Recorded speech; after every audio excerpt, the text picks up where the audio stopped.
Welcome back to What Arty Noobs with General Disturbance. This is the Grille, the Tier 5 German SPG, based on the hull of a Hetzer or a Panzer IC-T. It's located on the north spawn of Malinovka, under the command of Targy.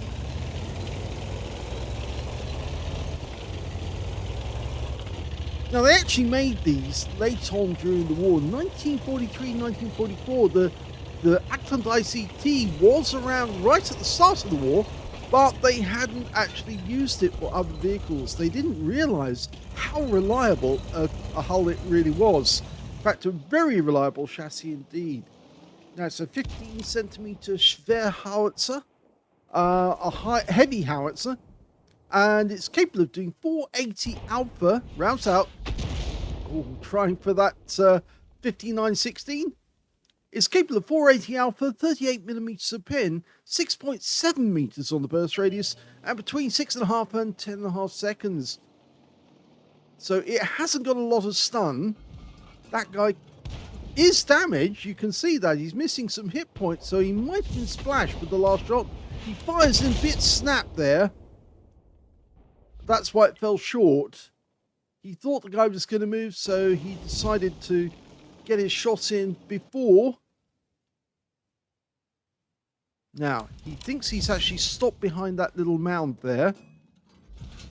He's going to fire another one in, and this time it goes long. Okay, Burza. Now, these buildings here, they're normally fairly difficult to get a shot directly over because they're the shape of them. Your shell either hits the roof or it just goes too far the other side. But the Grille does have a very good trajectory, so hopefully he might be able to damage some of the guys standing behind them. 5916 still there. Now, as you can see, he's trying to tease the line over it. The green line means he's got a clear shot, but the red line shows when it's obstructed or if there's something blocking the shot. Normally, you want the vehicle to be blocking the shot so that the shell lands directly on the target. Now, he's looked to one side there, which is a bit puzzling. And he's going back to the 5916. He was probably busy on something else at the time, and that's why he fires a bit snap there in the path, but he does connect. He gets some splash. 71 hit points, which is fairly good, and he did track the guy at the time as well. Now, there are some enemy up on the hill. In fact, they've been allowed to capture the hill because our guys really didn't go up there in force. In fact, that M6 is taking some serious damage from the Junu, which is one of the reasons why Targy, I think, wants to try and hit this Junu. Oh! Well, he tried to find behind him, and he actually hit a VK3601H that we couldn't see and stunned him. Unfortunately, the M6 has been taken out. Now, the only other tanks are down in the tree line, so these guys will feel fairly free to actually move south now. Or moving west, I should say, actually, because coming down from the hill, which is right in the northeast corner of the map, means that they're actually moving west.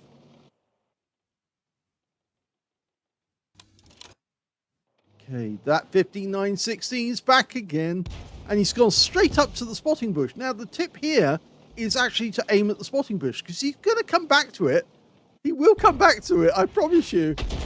And he fired the round in there based on the 5916 having pulled back. But you can see the fence posts blew up or were destroyed as he was moving forward again. And he did move up to the bush. And in fact, now he's gone to the ramp. So you see, the answer is aim at the spotting bush and he'll move back to it and then you can hit him. You know, work based on that. Oh, we wiped him out there.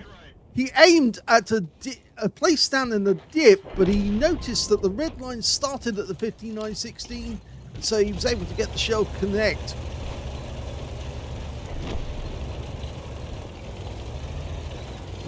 Yes, the tip is that if an enemy tank is actually moving up to a firing position, a spot where they actually regularly go to fire, like this one here is using that wreck as cover.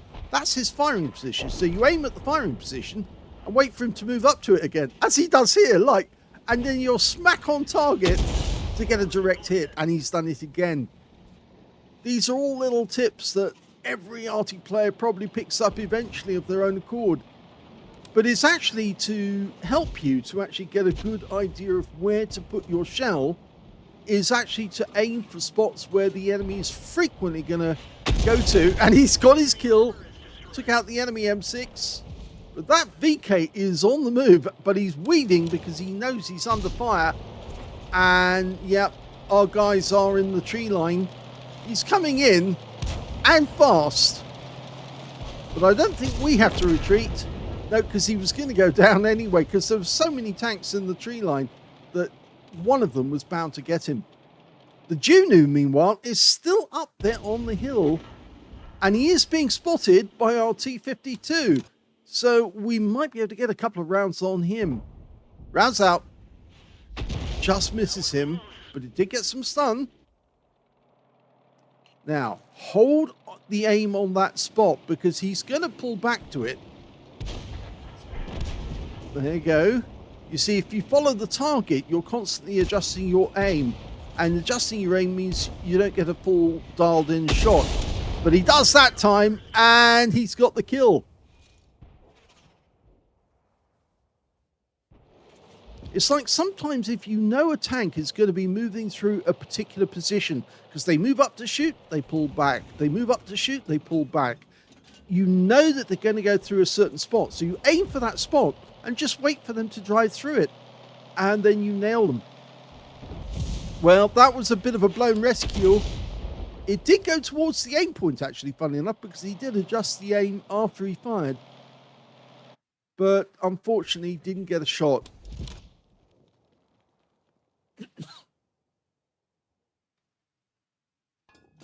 So we're one up on the enemy now.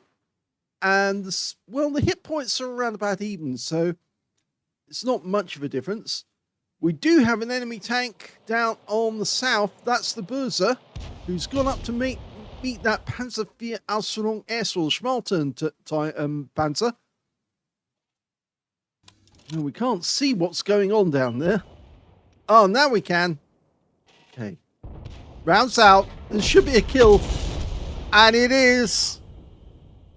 That's helpful.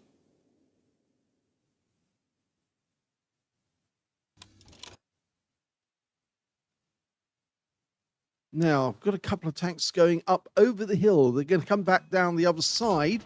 But the enemy's fairly low on hit points. They've got enough. We've now got even numbers, but some of our tanks actually do have a lot of hit points compared to the enemy. The Arty on the enemy team is a gorilla. They do have an M10 RBFM, which is a worry, because we haven't seen him, and more than likely he's full health. Okay, the SU's decided to go straight down, whereas the Type 58 stopped at the top just for a moment. We do need to get closer to the enemy, so we're going to have to move forward to shorten the range.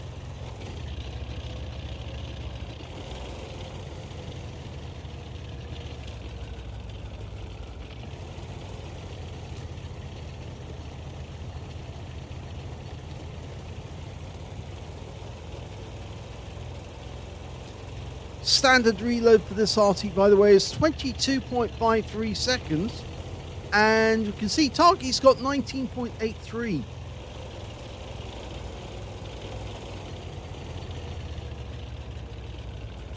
Now he's decided to actually, he's climbing the hill. I'm not so sure I'd be taking it all the way up the hill here. We know that there's a Skoda down in the south and a T-34 shielded. But if he goes up the hill, he's taking himself out of range of the enemy. And so he won't be able to get any shots, just in case his teammates get... He should effectively turn right here and go straight across that field. But instead he's going all the way up the hill, and that's going to cost him time. And he's going to miss out on hit points in the meanwhile. And he slowed himself down even more by knocking that tree down and basically alerts the enemy that that's where he is. But I don't think the enemy's looking in this particular direction at the moment. Well, at least he's going to go across the lower level on the hill. That's going to save him some time. Well, the only tank that's actually in sight at the moment is the Burza, and he's too far away. Well, too far away. The one thing about the Panzer Achtung ICT is that it was a small tank. It wasn't a big one, but it was designed in 1938. So, yes, it was just before the war. Well, that was fairly accurate, close, but the target's gone. So he's missed out on that hit points. And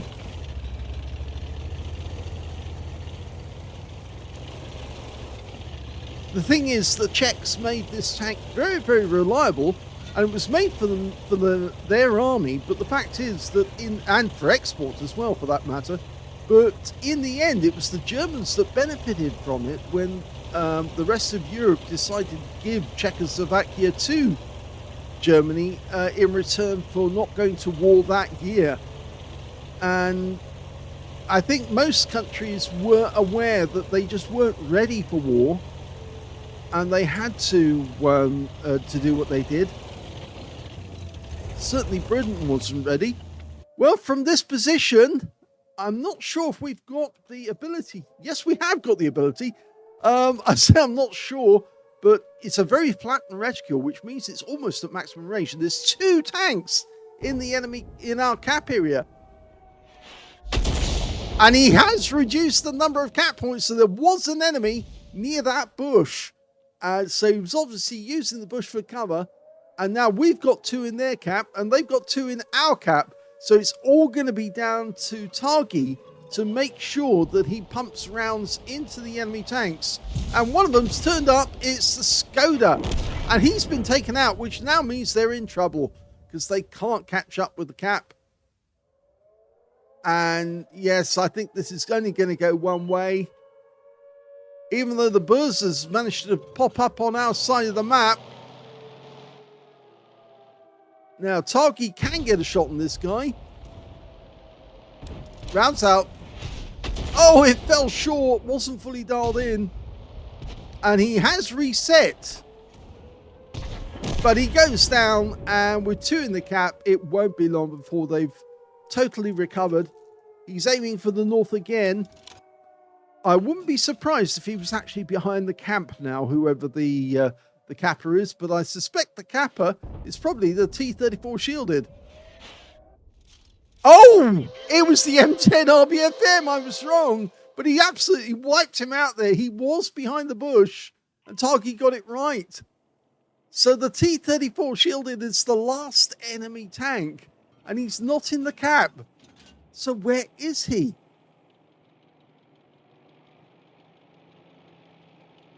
I wonder if he's out in the forest looking for Targy.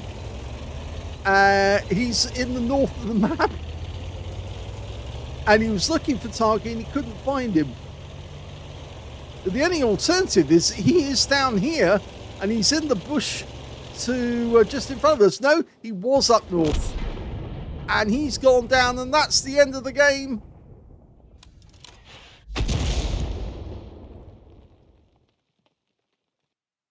Here's the end of battle stats, and that was an ace tanker game for Targy of 3 RTR in the Gorilla. He managed to get a fighter badge for getting at least 4 kills. He actually ended up with 5, which is 1 short of a top gun and 1/3 of the enemy team.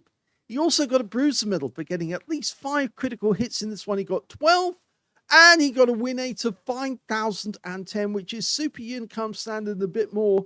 Let's have a look at his team score. Well, the highest damage in the game turned out to be the Wizzy 131 GFT, which is a tier 7, and he managed to get 2,564 hit points of damage, picked up the high caliber. Second highest damage was the Juno on the enemy team. He got 2,386 hit points of damage. And in third place, we can see that it was actually the M6 on the enemy team, 1,480, whilst targy was actually in fourth place with 1,433. When it came to kills, targy got the top spot there, 5 kills to him, 4 kills to the Juno, 3 kills to the Wizzy 131 GFT, also the M10 RBFM on his own team, and on the enemy team, the M6 managed to get 3 kills. And when it came to base XP, he's in third place because the T52 did a lot of spotting, got a patrol duty. He got 1,140 base.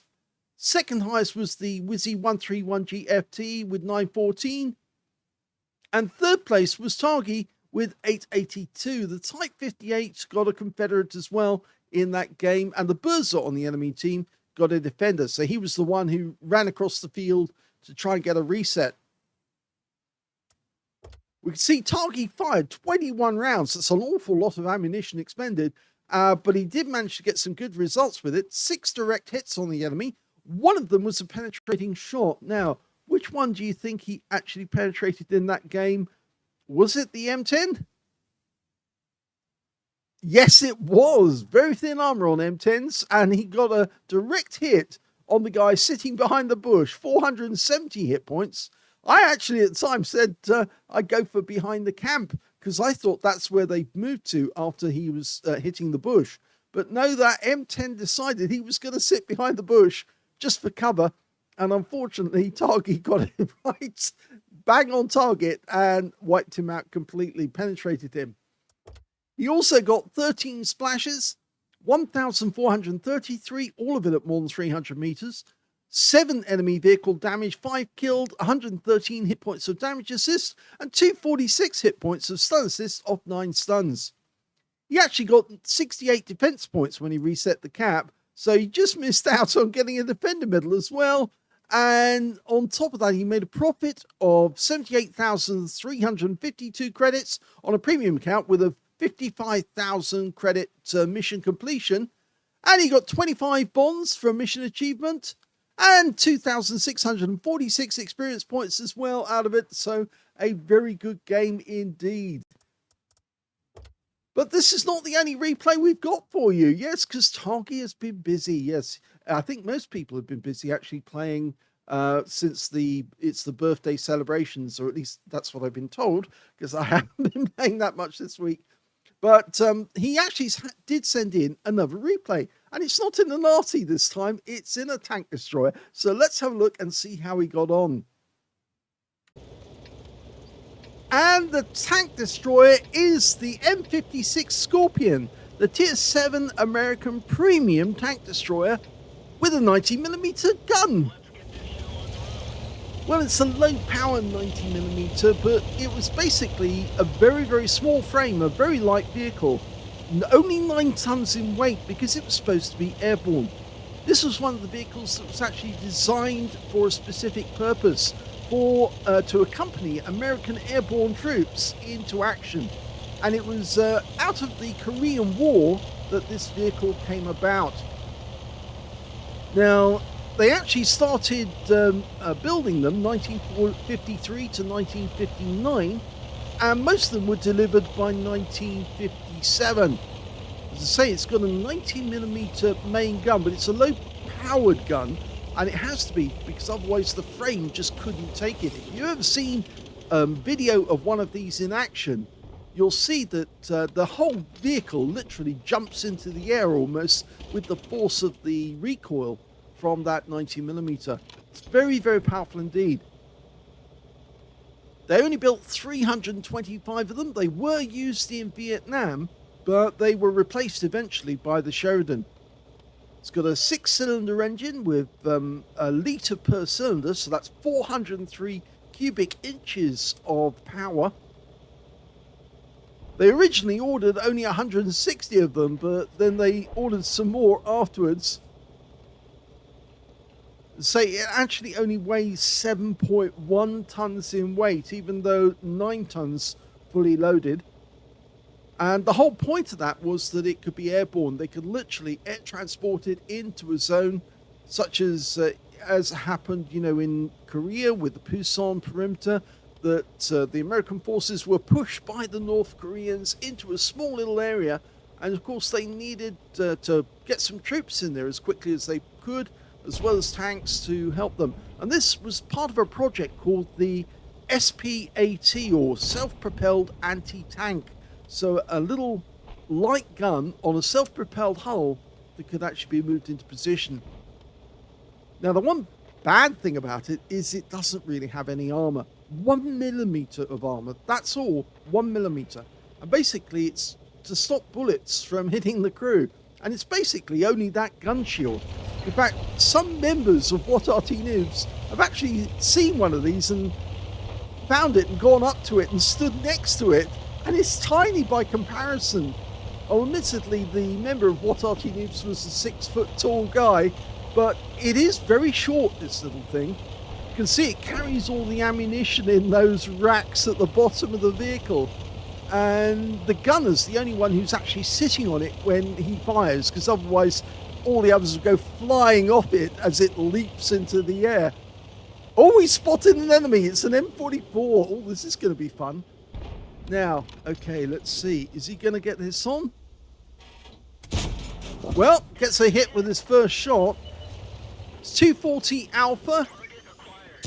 It does have 219mm pen and a fairly, well, lowish shell velocity. So he's killed the Hummel, and now he's going to kill the M44 if he can get it. And that'll learn him in Pascucci's.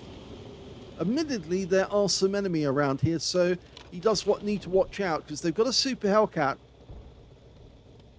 And he's expecting there might be some enemy coming back from the northwest corner. But nobody's come so far. He might as well move into the village at the very least.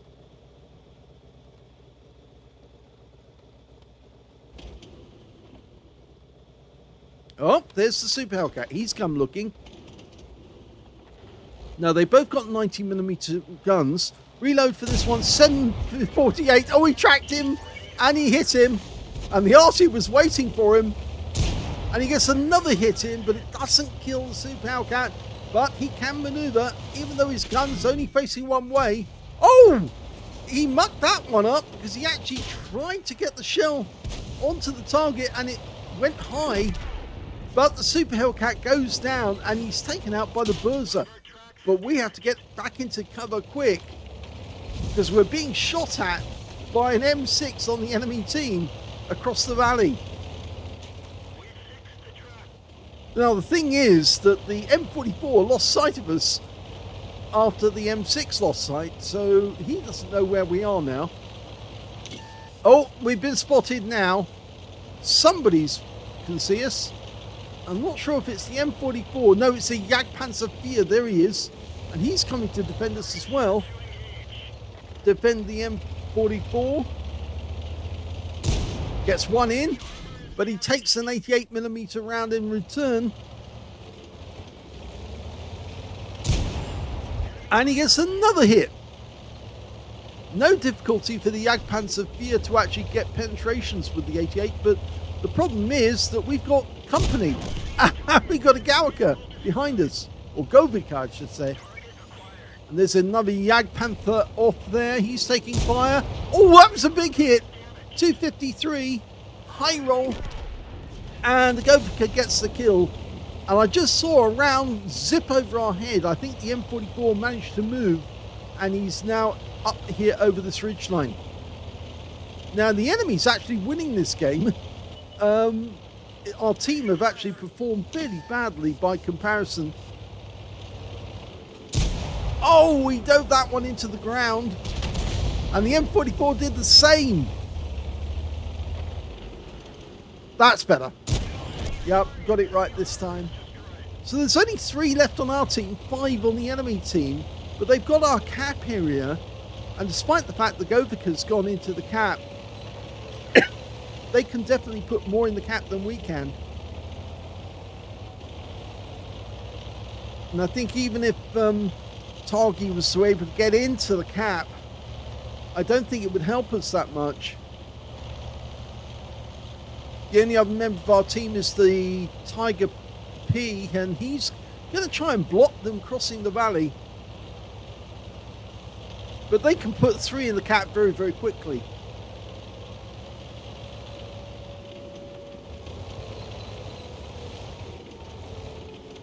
And surprisingly, they haven't yet. I'm wondering if they think that their Sture Mill can actually get a reset. He's the only one that's generally close. If that's the case, then we ought to get into the low ground just over there, behind the buildings, to protect us from the Sture Mill. Well, that's a turn up for the books. It turns out to be a victory because they didn't get their 3 into the cap. Here's the end of battle results, and that was a first-class tanker for Targy in the Scorpion. In fact, it's the first time he's had a first class in this vehicle. You can tell that because he's got the scrolls underneath. You only get that the first time. He also got a master gunner for getting 5 armor-penetrating shots in a row, as well as a fire for effect for doing more damage than hit points to his own vehicle. And he got a Pescucci's because he killed both SPGs in the enemy team, the Hummel and then the M44. His win rate from the game, 4,663, which is Super Unicum standard. So he did perform better than most people expected.